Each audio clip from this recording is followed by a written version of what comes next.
was wheeled into my hospital bedroom, and that's when I was checked over by the consultants and given me the diagnosis that I wouldn't be able to walk again. So I mean, the result of my injuries, I was shot through the neck by a 7.62 round. It shattered the C5, C6 and took the majority of my spinal cord. You know, I was paralysed in that bed with a collar on, not being able to move. And it was at that point when I was given that diagnosis. Honestly, I didn't want to be alive.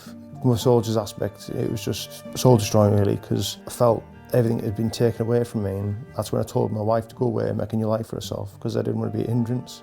Lance Corporal Mark Harding spent 16 years serving with the Duke of Lancaster's regiment, completing tours of Bosnia, Kosovo, Northern Ireland and Iraq.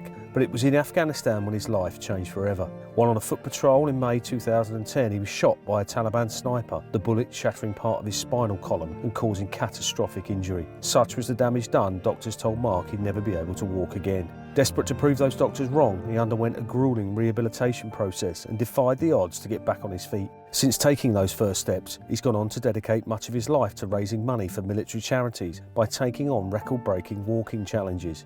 This is his story. Initially, when I first went to join the army, I wanted to join the parachute regiment, so I was doing all the parapack training. And then when I had to go back into the careers office, there was a guy from the King's Own Royal Border Regiment. He was asking me why I'm not joining my local regiment, and all was in my head at the time, I just wanted to join the army. So I basically got sort of drafted from joining the parachute regiment to King's Own Royal Border Regiment. After tours of Northern Ireland and Bosnia, Mark was posted to Iraq twice. But it was on May the 28th, 2010, when he was in Afghanistan that his life was to change forever. He was on a patrol that was sent to secure an improvised explosive device in the Nadi Ali district. The area was a well-known trouble spot for snipers. Once we got to where the areas that we needed to be, it kind of erupted really. I had a metal band, and when I came to, my legs were all crisscrossed with a rifle in my lap, not being able to move.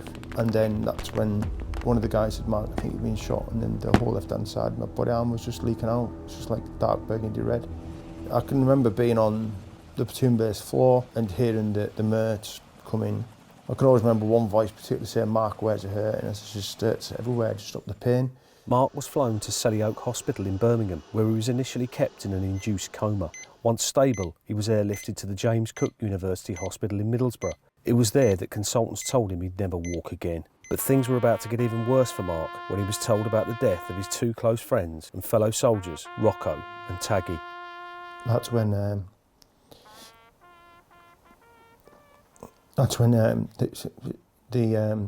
family officer told me about Rocco and Taggy. They've been killed. In a way, you feel guilty for not being there for them. It's a pain that stays with you for your rest of life. I was just thinking, I would have swapped my life so Rocco or Taggy could be back home with the family, because I didn't have a family. And I can always remember the TV was on, and they're pushing the platoon bases forward inside of that. And I somehow managed to roll myself on my bed because I didn't want to be there. I wanted to be back with the lads, because it's the bond we've got is so strong. For someone who hasn't served, tell me about that brotherhood, Mark. You literally will do anything and go above and beyond for each other. That bond is what we're all about, and that's what makes the army what it is. I've got no issue for myself. It's always about the people to my left and right. My life means nothing, but my mate's life means more to me. I'd run into a hail of bullets for them, because they're my mates, and that's what we do, we look after each other. Determined to prove those doctors wrong, Mark began a gruelling regime that would ultimately take him to Headley Court, the rehabilitation centre in Surrey that up until 2018 was used to help injured members of the armed forces.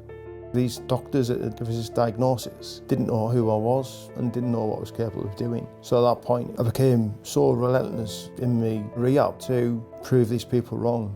Once I've got a set drill, I looked at my physio, like army training, and I just cracked on. You talked there about your physical health was improving, your mental health. How long did it take you to accept that you weren't going to be a soldier again and that your military career was over? It took a really long time to accept that, and I think what I'd call it is identity loss of being a soldier. You know, there's been times where I've tried to finish it really. I just didn't want to be here, and that's because I was trying to get back to the person who I was, not who I am. Once I accepted who I am, that's when I had that growth within myself. As Mark prepared to leave Headley Court and desperate to find new focus, he turned to sport specifically kayaking. His times were so good he made the GB Paralympic sprint team. From there he entered into the world of dragon boat racing, before switching to fundraising, where he has gone on to raise thousands of pounds for military charities by completing a series of walking challenges, the first of which was climbing up Skiddaw in the Lake District. Completing and getting up Skiddaw and coming down, that made me think, well, if I can do that, I can do anything with the right mindset. For me, it's just about finishing and completing the task. I know I'm never going to be the fastest person on the planet, but I will keep going and keep going and keep going because I've got that mentality.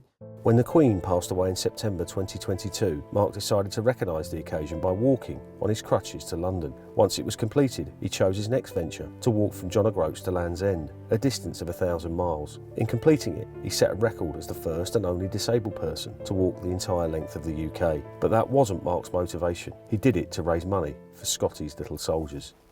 Scotty's is a charity that helps bereaved military children. You had a special reason for supporting them, didn't you, Mark? Yeah. Tell me why.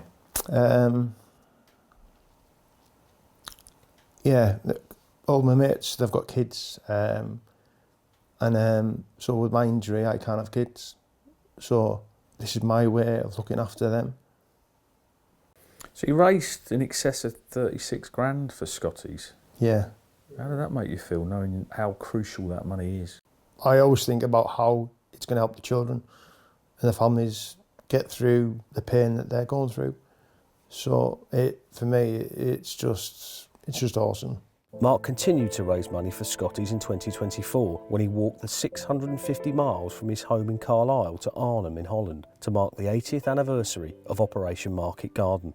When you think back, Mark, to the moment when you were told that you were going to be paralysed from the neck down, to now raising so much money for charity, it's an incredible journey you've been on. Is it one that fills you with pride? It's pride that knowing I've given back and helped. I don't give myself a pat on the back because I'm always constantly looking to what's next, and it's always about helping others. Now, your efforts have been recognised, Mark, haven't they? I mean, you won the Inspiration Award at the 2023 Soldiering On Awards, and very recently won a Lifetime Achievement Award for fundraising at the Veterans Awards. How does it feel to be honoured like that?